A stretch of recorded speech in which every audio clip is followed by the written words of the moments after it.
somebody needs the effort to bring Americans together again. They need to. It's divided, Yeah. and a house that's divided can't stand. No. Do you believe that your father and your uncle would vote for you in this election? I do, but I also, make allowances for the fact that other people Feel like it would? feel like they wouldn't. I'm utterly convinced. If I weren't convinced in my soul that they would, then I would not run, because I think, they were committed to, the best part of our country, the most idealistic part. But I don't begrudge my brothers and sisters for holding a different opinion. And, my father and my uncle don't belong to me anymore. When they don't belong to any of us. When Lincoln died, his Secretary of Defense, Seward, said to him as soon as he passed, he said, he belongs to the ages now. He doesn't belong to us anymore. And I think my dad and my uncle, belong to every American, and they, have to come to terms with their own assessment about what the right thing to do and what those men would be doing, or what Washington or Lincoln would do in this situation. I agree, and I think that's a righteous standpoint you're standing on, but at the other hand, I have to be a human and say that if my father who's right here, who you got to meet, and he was telling you he's a Syrian and he has the same alphabet as the Jews, but that guy right there that's so charismatic and fun, if other people got to see him from a camera and from what he did with his work, to me, it's like, you guys can't tell me your relationship with him is more than me. He changed my diapers. He raised me. He made me the man I am. So my opinion of him is greater than yours. And if anybody else thinks otherwise, I think that's foolish. Yeah, well, I have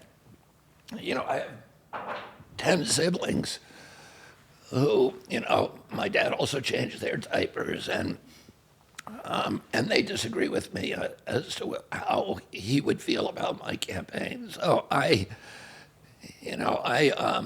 have to make my own peace with that and do it without carrying around resentments or grudges, or feeling like I have to win the argument. I don't have to win that argument with anybody. Did you pick up this talent from the debates you guys would have at the kitchen table when you guys were young? Yeah, and my dad would come home every night, and his father did to him. Joseph Kennedy, who was my grandfather, did that every night. He would pit his children against each other and say, you take this side.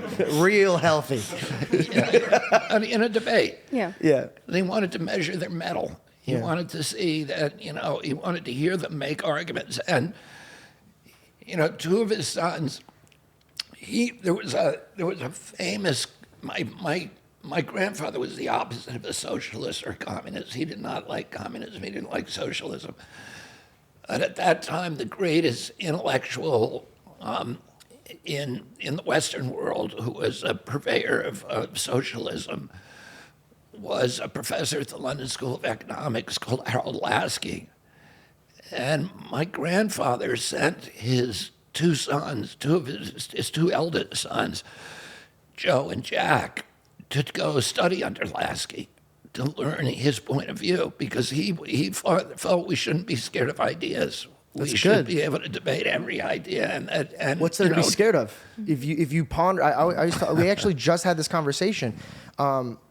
And this was just my relationship with God. Sometimes as a human, you get scared to bring up that dark part of your heart, but you have to weigh things out. It would only be honest. Like, you have to be able to speak your heart and your mind, because you don't want it to bury down here and then you build resentment and you don't grow in the thoughts that you want. And then also, you can't be called out if you're wrong. And so if you're ready to be worked on and work with others, it shouldn't be something you're scared of. That's only pride. If you're worried about being wrong, that's the problem. But I like the fact that you guys were pinned to stand up for your beliefs and stuff like that. Yeah, and we were taught to debate different issues. I remember debating LSD, whether it should be legal, the Vietnam War, anti-ballistic missiles. These are all things that we were asked to debate about at the kitchen table or the dining room table. And then, the dining room table in our house was an important place. My father came home every night early from the Justice Department. Then he went home back to the Justice Department after dinner.